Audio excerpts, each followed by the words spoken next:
I was in his office a couple years ago after what I would call my Golden Gate experience, the Golden Gate Bridge that he talked about. So I'm hearing my story, everything today, and I hope that there's some parts of it today that you are identifying with as well. I was in a Whataburger parking lot 2 years ago, 46 years old, 18 years sober, with a pistol. Now, those of you who know me, recently I've had a diversion in my nutrition plan as a result of feeling low energy, but Whataburger is the last place you're gonna catch me. Like, that's just not where you're gonna find me.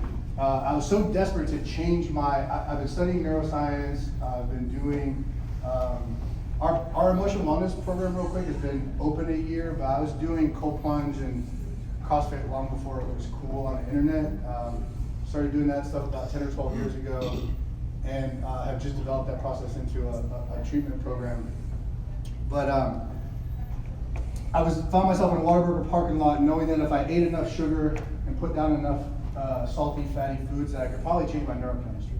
And if I could do that, I could get out of this loop of saying I need to take my own life. And that's kind of where I was at. I had a handgun in the car, and I was waiting to see if I could change. It was desperate. I didn't want to do it, but I wanted to do it. I don't know if anybody's ever experienced anything like that, but it is an awful place to be. And to be there at 18 years sober was even more challenging because I have all these ideas, concepts, and identity wrapped up in what I do, and the fact that I'm here, I'm not supposed to be here. Like, what would the people say? Like, what would they say? I don't know if anybody ever uses that term, but what would they think? What would they say? And I literally said to myself, and Ken's talk earlier got me thinking about this with the faith part. I literally said to myself, if nobody texts me in the next, I think it was 3 or 5 minutes, I'll do it. I'll just go find a place and do it. And it took about 45 seconds, and a text came through. It was at 6 o'clock in the evening, and the text said, "Are you okay?" Like, no, actually I'm not. And so what ended up happening was something happened in my brain in that moment, and I said, oh, something bigger is going on here. I need to wait.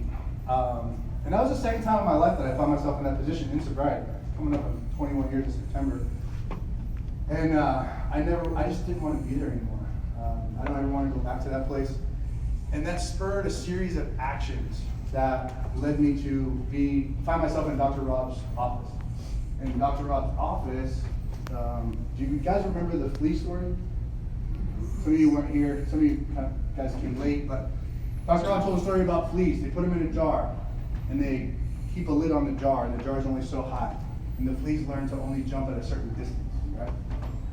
And then they take the lid off the jar, and guess what happened with the fleas? For those of you that hear the story probably, the fleas only jump as